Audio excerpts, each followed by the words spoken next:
heading into this series, we had a little bit of discussion off the pod, but we actually wanted to do this on the pod. We know where some of you were in terms of where you saw this series going. So before we actually go into the individual games, where did each of you see this series going? As in which team, how many games? Shane, why don't you start us off? So I saw Celtics winning in 6 because I felt like I knew Celtics was going to take one in Golden State, and I thought they were going to get both at home and then Golden State would get the 5th one and Celtics would finish it off back in Boston. And my main reason for that was just, Golden State, Clay's not fully healthy, and Steph has never been to stop it. And whenever the way you get Golden State in trouble is if you give them three dudes in the backcourt that everybody's got, so Steph can't rest. It's not so much that Steph is not a good defender. We don't think Steph is a bad defender. We just think that people go at Steph because of his size, and they just go at him because they know if they continuously go at a smaller guard, he's going to wear down as the series goes on or as the game goes on. So I thought that, Boston had a 3-headed backcourt of good defensive players and dudes that can attack offensively. So I thought that was going to be a problem. But more importantly, what Boston had that a lot of other NBA teams don't have is 2 different defensive bigs. Even though Robert Williams has been really drunk and it's kind of bothering me a little bit, but just 2 different defensive-minded bigs that can really affect, pick and rolls and screens and things like that. And then Ime Udoka is a good coach defensively. So, a lot of guys get in trouble with Golden State because they try to stop them from getting open threes, which just kind of helps them have their motion be stronger and better. So I felt like Boston was going to do a better job of not giving up too much defensively, and they were doing that. They were actually doing that. We'll tell you later a little bit how I feel like they fell off a little bit. Exactly. So that's the key point. We'll do it a little bit later. Giordan, you, where were you before the series started and why? I was honestly undecided on it because I'm looking at Golden State being a team that's been there, has lots of experience in these situations. And then you have a team like Boston who is still trying to prove themselves. But I know their length and their athleticism and their defense could cause a problem. But then I'm also looking at the fact that I know with Golden State, if they're getting stops, they get in transition and they're like an amazing team, And I'm looking at, they don't have a true point guard to organize them. Or Boston, I'm talking about, doesn't have a true point guard, somebody to organize and create shots. So they depend on Tatum and they depend on Brown a lot, but they're not really creative. So if you watch them, they're having a lot of turnovers, like a lot.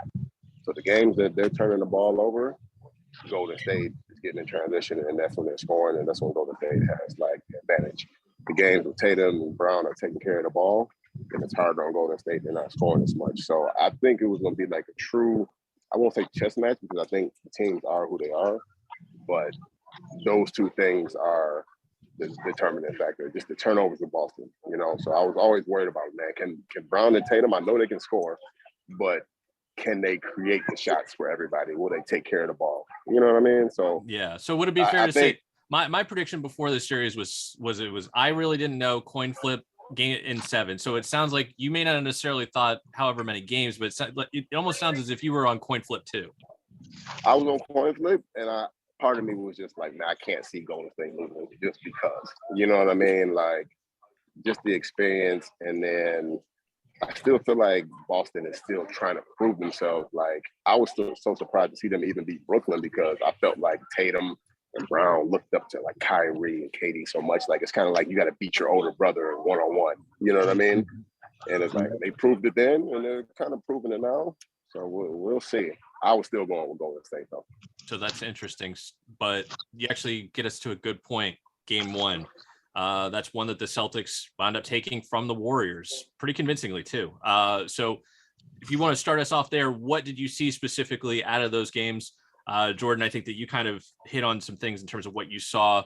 You alluded to the turnover issues, whether the Celtics would have them or not. I don't think that they turned over the ball very much in game 1. And that really is kind of what led to the result. But what did you see specifically out of game 1 that made you either rethink your prediction or say, you know what, I still don't know? I mean, honestly, like I'm standing firm on the turnover things because I really believe like when you take care of the ball and you get creating shots against Golden State, they're not the best half-court team. You know what I mean? Like, I understand Draymond does a lot, and they're running around and spacing and screening. But, man, when they get in transition and you got these shooters spreading the floor and Draymond making decisions and taking these transition threes, you know, like, they're a different team. So I think in game one, they were turning the ball over. In game two, they wasn't turning the ball over so much. You know what I mean? No, I mean, game one, they weren't turning the ball over. Game two, they were turning the ball over. Game three, like, you know what I mean? I think if you look at the stats and you'll see the trend, like, that's what's happening, honestly. And you actually even alluded to this, that I know that Shane has said before, at least in one of our chats, is that a lot of people, you know, label Golden State as a 3-point shooting team. That's not necessarily, I mean, they do it well, but they're not necessarily just 3-point. They're one of the better cutting teams in the league. So Shane, if you kind of want to talk a little bit more about that's what you saw out of them. Yeah, like, so Golden State, I first peeped this when when Russ and KD couldn't get past them, you know, is that you'll switch off screens with them, which is good defense until it's not, because they'll continuously run you off screens. They'll keep moving, and all it takes is, you know, when you switching is communication. So, like, let's say me and G trying to switch on Steph and Clay, and then I tell, you know, G tells me to switch, but I don't switch. I try to stay on Clay, and then now all of a sudden you got somebody open for a layup, because you're so worried about when a shooter screens for a shooter. That's a dangerous thing, man, because you can't help from the shooter, and if you don't hedge on the other shooter, they're gonna, you know, it's open shot. So a lot of times you see a lot of open buckets because they just such a offensively good team that you try to aggressively defend them, and that can cause you problems. And I think that's what Celtics actually did a really good job of, was that they weren't aggressively defending Golden State off the ball. Like, you know, so when you got ball screens being set, hold on, why's this beer running at me? But if you got ball screens being set, you're not committed to always selling two people to every action, you know, because at the end of the day, yeah, they're gonna make threes, but what about their layup? What about their mid-range? You got to guard the paint. You still got to protect the paint, you know? So Boston is kind of in this. I see a lot of people say, man, why are you in drop coverage? Why are you in drop? No, I don't want my big dropping to the free throw line against Steph Curry, but dude, something's got to give, man. If I start hedging high, when will I ever get that basket help back? You know, so that's one of the things where they really, really hurt teams, is their movement off the ball. And Steph's not a true PG, but he's a, you know, Porter always talks about how good of a passing PG he is. I mean, passing guard he is, and he is. He's a good passer. Clay's not a bad passer. Draymond is a really good passer. Iggy is a good passer. You know, Jordan Poole is a good passer. So they're a very good passing team in general. You know, and they can turn it over when they start getting, when you start putting them in half court, they start trying too much stuff. When you pressure them and you sit down on them, they'll throw it around the gym a little bit, but they're all good playmakers, you know. Okay, to piggyback off that, I think a lot of times teams are not guarding Draymond. They're trying to protect the paint, like when he has the ball, and they're letting him shoot. But what he's doing, he's turning down those shots, and he'll swing it to Steph, Clay, Poole, and go set a quick screen. Now they have you got nobody helping on the screen. You know what I mean? Because they're in the paint on Draymond. It's just a quick pass shot, and it's like you can't recover with that. You know, so it's like it's a lot of intricate parts that go into it, and it looks like, I call it like organized chaos a little bit. Like guys are just running around, and you think you're protecting the paint and this and that, and next thing you know, Steph is just running around. He's open for a three. You're like, how? Like, we're trying to switch, but it's like, man, like if you're not guarding Draymond at the top of the key, he's passing to that 45 with Clay, go set a ball screen, and now it's a shot. You know. But the Celtics have been trying to avoid this whole series, the ball pinging around in the half court like it's some kind of fast break. In and out, back and forth until they find somebody open. That's been their primary goal thus far. Because the ball has energy. So, like, when the ball's moving well, everybody shoots the ball better. When the ball's stuck, when the ball's stagnant, nobody shoots the ball well except for maybe Steph. And that's kind of what happened in game one. So game one, Steph got hot super early. But nobody else was getting any rhythm shots because nobody was getting a chance to get rhythm shots. You know, everybody was just, we're all denying the pass. We're letting bigs drop coverage. So Steph, you're gonna have to score 60. So totally because Steph was hitting all these threes, and it was a 4-point game within the first quarter. You know? He hit about 5-6 threes, and at the end of the first quarter, Boston was still in the game. And I said right there, I told Giordan and Porter in the chat, I said, Warriors are in trouble. Because Steph can't do that all series long. And if he does that all series long, it's going to hurt other players. It's going to hurt everybody else from being great.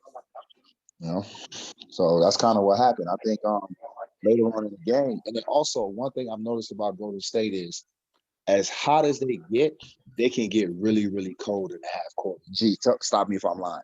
Like they'll go through stretches where they'll miss 10, 15 threes in a row. So that kind of goes back to like what I'm saying. Like the game has a flow. Like the team that's getting the stops and then can run in transition. Like those are ultimately that's the best offense you want. Transition offense, easy, unguarded shots. And then that puts more pressure on the team that's not getting the stops because now you got to take the ball out of the net, out of bounds, and go against the set defense. So like when I say this with Golden State, I really believe it. Like if they're getting stops, they score. I've always had this theory that if you keep Golden State under 110 points, you have a chance to win. If they score over 110 points, it's like that means you're not getting stops. They're running around. They're doing the Golden State thing. You know what I mean? I wish there was like a true stat to see because I felt this way for a few years. But keeping Golden State under 110 points. What is their record? Like I don't know. It's something I've always felt. So in terms of how you saw this analysis that we've said thus far, what did you see in game 2 that made you think about the remainder of the series? Man, I think game 2 was the game that everybody was complaining about the refs and the fouls. Yeah, okay. I think that was game 2. Yeah. So I mean, it's tough to say because like that's when Draymond was just being a complete menace out there, and people are saying they didn't want to let the game finish. Blah blah blah. Like you never know, but I really think the key is the turnover for Boston. They take care of the ball, they create shots, they got bigger bodies for rebounds. You know what I mean? Like that whole thing. They're turning the ball over, and Tatum and Brown are throwing it all over the place. Then it's a different feel. Well, there was a lot going on in that game. I mean, the Celtics definitely weren't as good offensively as they've been in any other game in the series so far as well, which was another issue. There was a lot of adjustments defensively. Andy and I have been talking off the pod about some of the adjustments that Steve Kerr has been making throughout the series. Did you see anything in particular thus far, not just in game 2, but in addition to the other games, do you think was significant coming from the Warriors bench? I think Steve Kerr getting out coached. Yeah. I think what adjustments did you think he made in game 2? In game 2, I thought there was a lot of there was some different movement on the outside that I thought was significant. But also the Celtics just didn't have a lot going in that game. They didn't have a lot of momentum offensively, especially in the third quarter. That was pretty much the story of that game. I know you talked about the refs. Giordan talked about the refs and everybody complaining about how the game was just it's another high Celtics basically. Turnover game too. Yes, as well. Yes, and there were a lot of extra possessions and all that sort of stuff. So they sort of played in their hands in game 2 in that regard. I can't necessarily say about adjustments from the Warriors bench. That was more of a question just to see if you guys saw anything in particular. I haven't really seen. I think the biggest. I mean, again, I probably need to go back and watch more and more. But I think Kerr made the adjustment in game 4, trying to start Otto Porter. That was short-lived, obviously, but yeah, I think that was the biggest adjustment I've seen. Like he tried it, his staff, and ultimately, like they're dependent on Steph like a lot. And it's like somebody's gonna have to step up because as the series goes on, like you just get tired over time. You know what I mean? Like, and it's hard to be a guard, creating all these shots, blah blah blah. You got to do it the day after tomorrow. You know what I mean? Like it's tough. So. And then this gets a little bit ahead into games 3 and 4, but it does seem like Clay has since the end of game 2 has actually played a little bit more of an increasing role and maybe helping fill that gap, whether that's actually the Clay of old or if it's, somebody else needs to help with him. Maybe that's a matter, but looking back, actually, interestingly enough, on game 2, That's one of those ones where Golden State was held to under 110. But again, the Celtics didn't exactly play very well. Looks like they had about 18 turnovers that game. Compare and contrast that with the Warriors, who actually relatively took care of the ball with 12. So there's pretty much your 20-point difference right there, getting the game to win. But heading into game 3, another Celtics win. What did you see out of them in that particular game, other than that was another game where they actually did kind of take care of the ball? I like it, it's getting redundant, but I'm telling you, like, taking care of the ball and them creating better shots. That's the game when they started clearing out the right side for that right hand drive.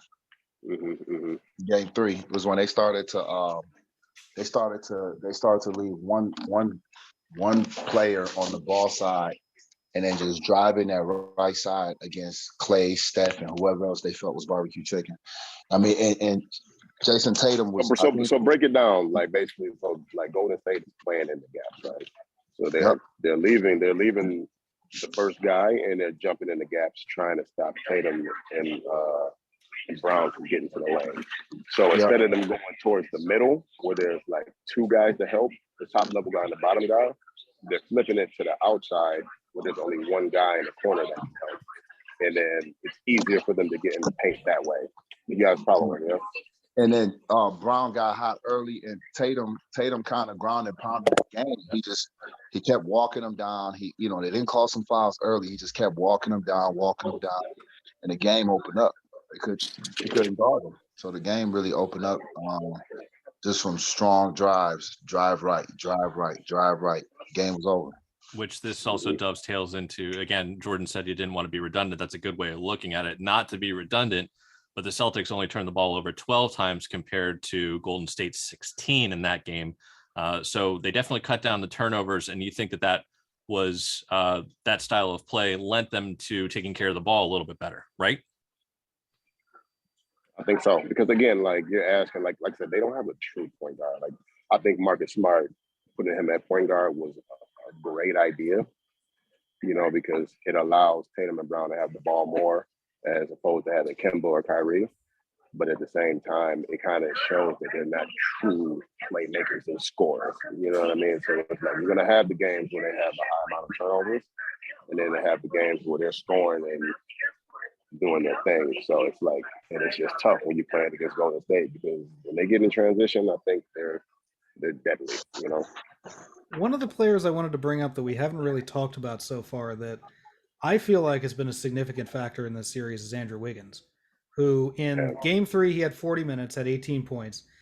Game 4, he had 43 minutes. He had 16 rebounds in that game along with 17 points. So there's clearly something there in regards to the much maligned Andrew Wiggins as he's going. Not much maligned anymore. Not anymore. But not anymore. At this point, he is playing a factor. What do you see as his role going forward? Because he's had a significant number of minutes, and it's pretty clear that Steve Kerr has began to really trust him being on the floor for big minutes. I think, with Wiseman being out, the only big that Golden State has is Looney, right? Mm-hmm. So now they got to play Draymond at the 5, and it's like Draymond's struggling, I think, because he's going against Horford and Williams, and Grant Williams. Like, these are big athletic guys, right?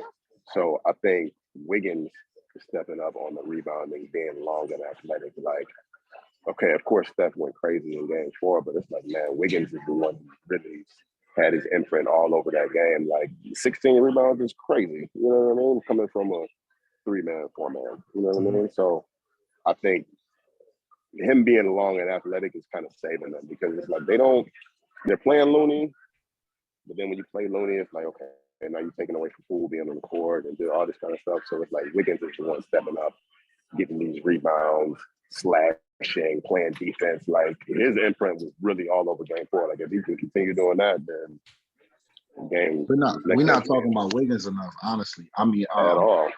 Draymond got benched. The game before. The game 3, he got benched a little bit late in game 3, and then got benched again in game 4, and actually kind of helped them win. I don't know, man. Wiggins had to step up.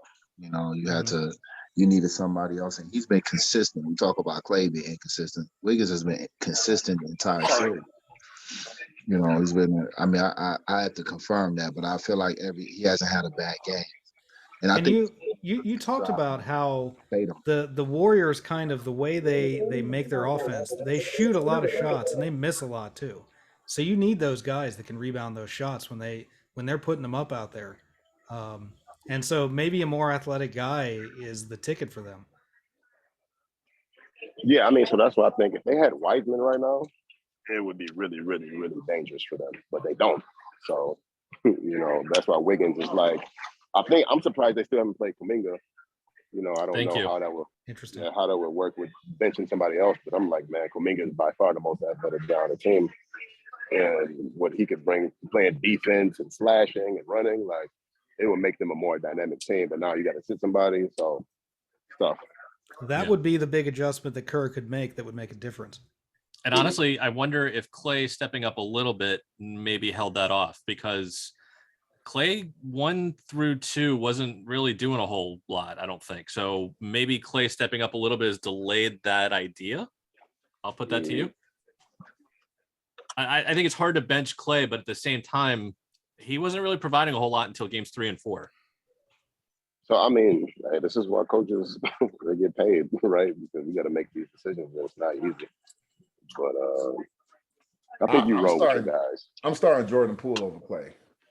I mean, everybody's scared to do that because of what it would do to Clay mentally. But if I'm trying to win the title, I'm starting Jordan Poole over Clay. If Clay's not going to be a big difference defensively, Jordan Poole got takeover potential. Like Clay can't take over the game. Like, yes, he can. Like Clay can hit 8-9 threes or whatever, but he can't get his own bucket. Never been able to. That's never going to be him. As much as people might want it to be him. But Jordan Poole can do what Steph is doing. That's the only other person on their team that can do what Steph is doing is Jordan Poole. Jordan Poole basically matched Klay Thompson's box score in 20 less minutes in game 4 in particular. So and he can't do he played 20 minutes. 21 minutes, he had 14 points in those minutes. So he did have 4 fouls, but Klay had 4 fouls and 41. So, you know, when I say match the box score, it comes with some caveats, but yes. There was some foul trouble there that had to do with him. Yeah. I think you just roll. I think you roll it with your guys. You know, like I think if they don't win game 4, you gotta make an adjustment. But you roll with your guys until it's like panic time. You don't want to panic too early. Like these guys got championship culture, DNA. So, you stick with them. I agree. You're right, G. I'll take my statement back because I was in a similar situation for a whole lot less money, but you know, sometimes you have to lose with the people that got you there. I mean, just as a player's coach, that's what a player's coach does. What a non-player coach would play the numbers and stuff like that, but a player's coach is going to play the field. Like, if I was a player, what would I do? What would I want? And it's Clay's championship to lose. You know what I'm saying? It's Steph's championship to lose. They've earned the right to lose it on their own laurels. You know what I'm saying? Even Draymond a little bit, but Draymond's getting benched because he's tripping. All right, because he's hacking, he's turning the game, and you know, he almost made a tackle. I think it was game 2 or something like that. Yeah. Then he goes on podcasting and doing whatever he says. Nothing good ever happened on a podcast. Even with Draymond, I'm not so upset about it because it's like his imprint is still on the game, even if he doesn't score. Like I think he last game here, 9 rebounds, 8 assists. It's like I've always said, like a player, like the worst thing about a player should be that you're not making shots that game, but are you rebounding? Are you playing defense? Are you getting assists? Like, can you imprint the game outside of scoring? And it's like, he's doing that. Right. Like, I think at a point he's going to have to score because it's like, now you can't depend on Steph to get 43 every game. And it's like, bro, like you got to hit, you're giving you open shots. You got to knock down some of them, you know, take some of them. You know what I mean? The Dubs really don't seem to have a second scorer right now. They've been relying on Clay for that, and they're not really getting it from somebody consistently that can get them, you know, 20, 25 points a game to back up Steph Curry. So that's another issue too that has come to light even in their wins. They had 3 players in the teens outside of Steph, but you know there's not a lot of offense there outside of Steph.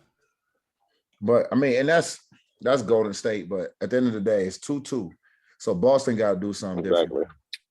Boston got to do something different. And I started a series saying to myself, you know, you got to play. I'm not a big fan of drop coverage in general, especially against shooting guards. But I understand that you can't hedge ball screens against an elite shooting and passing team. It's embarrassing, honestly, because it's just pass, three, pass, dunk. You know, it's not going to even be funny.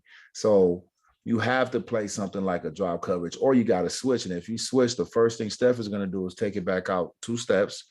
ISO. I call it turkey on my team. Turkey, right? Somebody, if the wrong person's guarding the ball, we throw the play to the trash, we spread the floor, and then we let that person cook. So you can't switch the screens, even with Al Horford. You can't switch it with Al Horford. Robert Williams got a bad knee, and if he was healthy, I still don't think he's comfortable on that island. He's a great vertical big, but he's not a great side-to-side big. So I don't know if, you know, you can always tell how he guards the screens. He leaves early before the guard gets there. You notice that, G? Like if he's always gone half a second early. He never waits because he's not comfortable out there. You know, so I never want to switch with those bigs. And then for whatever reason, man, I remember Theus. You remember I played against Theus when he was in Germany? Yes. I remember Danny. How you say his name? Oh, Danny Tice. Yeah. Tice. Oh, yeah. my bad. I remember him being way more mobile than that. Like he's scared. I mean, the little bit of time he's played, he's terrified on the island, man. He's worse than Robert Williams. Like he's gone super early. So I mean, I don't have a solution for them. Defensively, and you can't go small, because one thing that we didn't talk about, one of the reasons why Golden State really, really hurt people is the shots that they do miss. There's so much motion happening. There's so much rotating and wrong person guarding the wrong person and somebody being out of position. And when they finally miss a 3, they get a lot of offensive rebounds. You know, they get a lot of offensive rebounds. So you got to stay big as Boston's got to stay big. So they've got a good chance to rebound the ball. So you can't go too small. So what do you do? Okay. Going back to the adjustments, I think I did see this past game. They were higher on the ball screens. Like when they were in a drop, but it was like a high flat drop. Yeah. A lot of times Steph couldn't come off and take that shot. You know what I mean? Like they did make that adjustment. And then I think sometimes if you go switching, like being a smaller guy myself, like when we play switch, the hardest thing is not guarding somebody in the post. It's when that other guy takes that shot, I got to box out a rebound. You got to box him out. And that is impossible. Like Shane, I could never box you out and stop you from the rebound. Like I could probably guard you in the post a little bit better. Because the ref is gonna give you the benefit of the whistle against a big on the block. But I can use my quickness and get some angles and all this kind of thing. But like when the shot's in the air, bro, I can't do anything. It's just you know, it's in a no man's land. But no, I mean that's definitely, you know, that's back to that conversation of what me and Tony were talking about. We was talking about a little bit. Is it bad coaching or is it bad execution? You know, is Ime telling them you got to be higher on the drop, and they're just not doing it because they're scared of the island? You know, is the coaching telling them to be higher? And that's the first game that they did a better job of it. Because what Jason Tatum say after the game, I promise you, we're not just letting them score. Like I promise you, we're not just letting them score. We ain't trying to let them score, but you know, you can't. No self-respecting defense is going to hard hedge, you know, against a good shooting team. You can't do that. You don't if you because it's literally you'll literally just get, now you got 2 people guarding the ball, you got 3 people trying to guard 4 people. So now when you hit that roller, it's 4 on 3. And if that roller is Draymond, because I've seen teams do that before. When teams try to hard hedge, they let Draymond set the screen. Now you got their best playmaker coming out of a roll playing 4 on 3. It's curtains. With all the space they got in the NBA, you know, all that space in the NBA. Oh, it's curtains. It's a lob for the big. It's a 3 for Clay. It's a 3 for Poole or whoever else is around there. If you got a cutter like Wiggins cutting to the back, and it's tough. So you have to play drop coverage. You know, I mean, the only other thing they could probably do is, you know, what they could probably do, G, is like, I don't know what y'all call it, but ice it or blue. Ice the screen. Try it. If you peep, Marcus Smart was doing that. I don't know Yeah. if it was just Marcus Smart. Marcus Smart was basically saying like on all ball screen, jumping it and forcing it to the sideline. But you can only do that if they set a side ball screen. They set a lot of middle ball screens.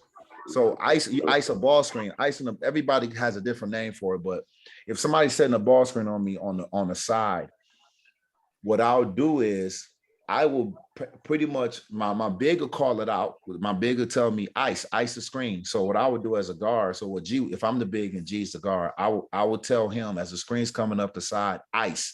And what G has to do now is he has to get between him and the screen. So basically, in order for that man to screen G, he has to also screen Steph. So what G's trying to do is force Steph to come towards the big, right? But the problem with that is you still got to be high on that. Even if you ice the screen, you still got to be high on it. So, but at least it's a little better because now it's kind of like a soft trap. So it's almost a quick 2-on-1. And since it's on the side, you know where the help is coming from if they pass it to the big. But even that you can't really do because you still have to be high on that ice or Steph will just chew you up. So. One of the things I did want to go back to, I know Giordan mentioned 110 being the threshold. Dubs scored 111 on average in the season, so that's about right. But they have yet to eclipse that average in this series, and they've still won 2 games, which I think is noteworthy. They should be down 3-1. They should be, but if Boston had that game the other day, but they stopped. They started jacking up shots. So even after everything Steph did, Steph went off, all of that stuff. Boston was down 4 or 5 with like 4 minutes left. I mean, Boston was up 4 or 5 with like 4 minutes left, but then their youth came out and it turned into hero ball a little bit. And so it could very much be, we're talking about 3-1 series, so. So that's what I'm saying. We talked about adjustments. It's like, I think Boston and Ime are going to go in there, watch the video, watch the film. They're going to say, okay, we had bad shots here. We missed some timely shots. Because they had some, when the game was in the thick, they had some threes they just missed, like wide open. I think was it Horford or somebody had one right in the corner and just missed it. You know what I mean? And then Steph comes down to hit the three. It's like, that's the pendulum, the swing of the game. But it's like, okay, we did what we had to do. We got let's make Steph get 40 again on us. You know what I mean? I think that's what they'll say. I don't think they're going to change too much. It's like, man, if Steph can get 40 again, we got to shake his hand and say, you did it. But what adjustments do you really need when you lose a close game and you had the shots to make it? You know what I mean? Like, I don't know. What are your predictions now that you've seen him 4 games in? What do you see for the last 3? If it goes 3. It's so much is just based on who's making the missed shots. And like you said, the turnovers. They're going back to Golden State right now? Yeah, Golden State, Boston, Golden State. Okay. And it's tough. Like I was telling my friends earlier, I'm like, you're watching a good series, but you really have no idea who's gonna win. You know what I mean? Like, I don't know, man. Like, I'm hard-headed, so I'm sticking with my pick. But I'm not as confident, but I got to stick with my pick because we do this every year. We stick with our pick. So next time I make sure to keep my phone on silent, but so we stick with our pick. So I'm sticking with my pick of Boston in 6. I think that I never chose a game. I had Golden State winning. I think the experience is going to beat the youth. I think I'm gonna say this. I'm sticking with Boston, but if Golden State in 6, or are you gonna switch to 7? In 6. Boston can't win in 7. Boston can't do what Bron did, go into Golden State and win game 7. I'm sorry. They don't have that in them. So they got to win game 5 is think? basically what you're saying. G, what you think? You think Boston can go into Golden State game 7 and win? I don't think so. I don't think that they have. As a Celtics fan, for what it's worth, I'm with you, Shane. Yeah, if it goes 7, I'm nervous. Tatum hasn't shown me enough in this series to say he's ready to step into, Golden State with the season on the line, game 7, and have a 40-point game, on 55% shooting. I don't see that. You're at the very least playing with fire. Right. So I think, but in game 5, I'm sticking with my pick. But if Steph has a quarter Yeah, like he's had the last couple games where it's just like, okay, he's the best player in this series by far. If he has one of those quarters, I think they pack it in. I honestly feel like if Boston lose game 5, they're not winning game 6. So it's not even a matter of them going to game 7. No, if Boston lose game 5, they're not capable of winning game 6 at home because game 6, Clay gonna come out. He's a real. And that's what I'm saying. Like, bro, how many games can Draymond play bad? How many times can Clay shoot poorly? You get what I'm saying? Like, it's crazy. Clay cannot shoot poorly so many times. You have to capitalize on this. Mhm. So they let one go game 4. If I'm Boston, I'm just going to continuously walk them down. I don't care because I think sometimes what happens with Golden State is they'll hit 3 threes in a row. Then you're like, okay, we gotta keep up with them. No. You gotta consistently walk them down, walk it up, attack the rim, bucket, attack the rim, kick it out. You can't just start trying to settle shot for shot because those long rebounds, they look at it as steals. Mhm. So that's the other part. If they can walk them down game 5, they'll take the crowd out of it. Because that's the other thing. You lull the crowd to sleep when you slow the game down and go to state. You can't try to play like this with them. Even if you win it, it's a bad idea because you're just giving them reps until they get going. You know what I'm saying? Like if they down 15, but they keep playing a game like this, you're actually helping them out because you letting them get in rhythm. You know what I'm saying? But that's my opinion. Yeah. That's what we're here for. We're here for opinions, Yeah. especially yours. Yes, sir. Hello, and thanks for watching. Be sure to give the video a like, and you can watch more videos over here. You can also click subscribe over here so you're notified when we have new content here on Expat Hoops.